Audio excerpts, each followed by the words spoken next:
मुआवजा को राशि भी सर मैम अभी तक कोई प्रोवाइड नहीं कराया गया है। तो अभी तो पोस्टमार्टम हुआ ही है ना, हम उनको बात कर देते हैं, बोलते हैं। ठीक है जी मैम, देखिएगा मैम अपने स्तर से इसको आप डिटेल भेज दीजिए एक बार में थोड़ा सा। डिटेल भेज देंगे मैम आपके व्हाट्सएप। ठीक है मैम।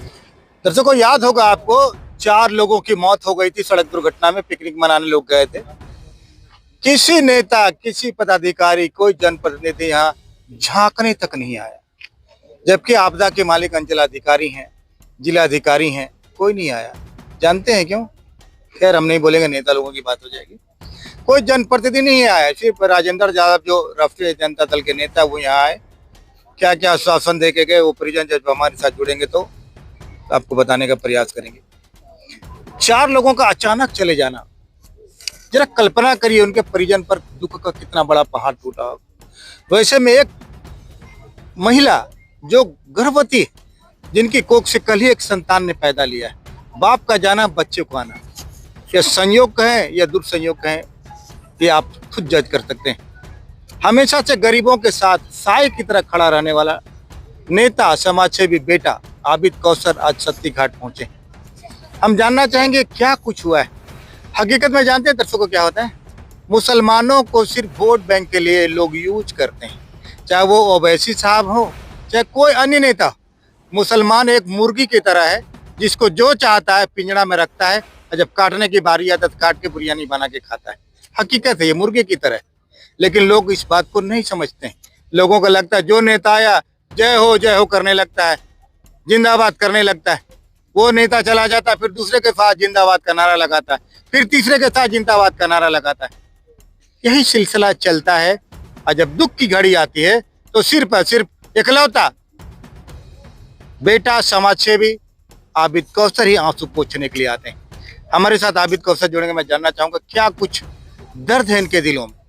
सबसे पहले तो वीरेंद्र जी, आपके चैनल के माध्यम से धन्यवाद देना चाहते हैं।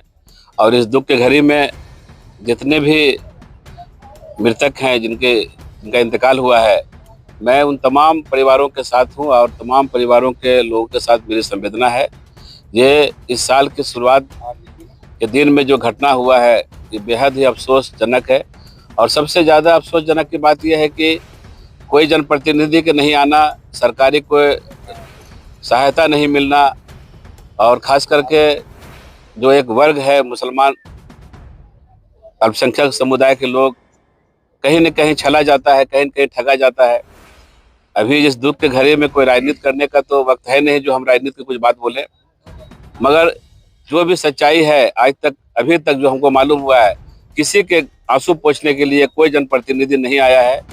और काफ़ी रोष है यहाँ के सत्ती घाट के पब्लिक में। तो सर, जब मतदान का समय आता है, जब वोटिंग का समय आता है, जब चुनाव आते हैं, तो 100 प्रकार के नेता आते हैं और सब में जिंदाबाद जिंदाबाद करता है। फिर अंतिम में क्या मिलता है? कुछ नहीं मिलता है। हर बार छला जाता है मुसलमान, हर बार ठगा जाता है मुसलमान। सभी जगह के यही हाल है। चुनाव के टाइम में लोग आते हैं, लुभावनी बातें बोल के चले जाते हैं, अब फिर जीत जाए या हार जाए उससे कोई मतलब नहीं, फिर कभी कोई नहीं लौट के आता है। क्या कुछ मांग कर रहे हैं सर प्रशासन से आप? प्रशासन से हम यही मांग करेंगे कि जो सरकारी सहायता है वो सहायता मिलनी चाहिए। हम कलेक्टर, जिला पदाधिकारी जो मैडम है, हम उनसे मांग करते हैं, झाझा बीडीओ से मांग करते हैं, सीओ से मांग करते हैं, और जो जनप्रतिनिधि है उनसे भी मेरा आग्रह है, निवेदन है कि इस दुख के घड़ी में राजनीति करना छोड़ के और ये दुखी परिवार के साथ होके जो इनकी मुआवजा है, कम से कम मुआवजा की राशि, मुआवजा इनको मिल जाए, कुछ तो राहत मिले इनके परिवारों को। बस यही हम प्रशासन से मांग करना चाहते हैं। और इस दुख के घड़ी में जितनी भी बातें बोला जाए सब कम है। राजनीति कोई माहौल है नहीं, सिर्फ दुख का माहौल है। और इतनी बड़ी घटना कोई छोटी घटना नहीं है। इस जिले के लिए, नए साल के लिए सबसे बड़ी घटना है। और इस घटना पे काबू किया जाए, इस तरह से ये घटना हुआ है। सर, कुछ लोगों ने फिर बाद में पता, उस दिन तो बोला कि नहीं पिकनिक मना करा रहे थे, फिर बाद में पता चला कि ट्रक जो था, ट्रक जिस पर बालू लदा हुआ था, उसने चकमा दे दिया गाड़ी को। ये छोटी गाड़ी थी और ये ड्राइवर को समझ में नहीं आया, खाई में गिर गया। ये तो जांच की विषय है। वहाँ पे जो दर्शक होंगे, जो देखने वाले लोग होंगे, वो बता सकते हैं कि घटना क्या है, या फिर जो उसमें बचे हुए लोग हैं वो सही से बता सकते हैं कि घटना आखिर हुआ कैसे हुआ। ये जांच की विषय है। हम इस पे जांच की भी मांग करते हैं। और जो मुआवजा की राशि है, खास करके वो राशि प्रशासन के द्वारा इस मृतक के परिवारों को मिल जाए, हम साफ शब्दों में इस बात की मांग करते हैं। बाय रोड आए, जिस दिन दुर्घटना है उसी दिन हमारी बात इनसे हुई, उस दिन ये फपक कर रोने लगे। मैंने कहा भैया संभालिए आप अपने आप, क्योंकि मैंने पहले भी कहा था ये यहाँ का बेटा है। एक बेटे के दिल में जो दर्द हुआ इन्होंने बर्दाश्त नहीं किया और सीधा आज सत्ती घाट की धरती पर पहुंचे। हम जानना चाहेंगे अमित कौशल से क्या कुछ प्रशासन से मांग है, परिजनों के साथ क्या संवेदनाएं। बने रहिएगा हमारे साथ।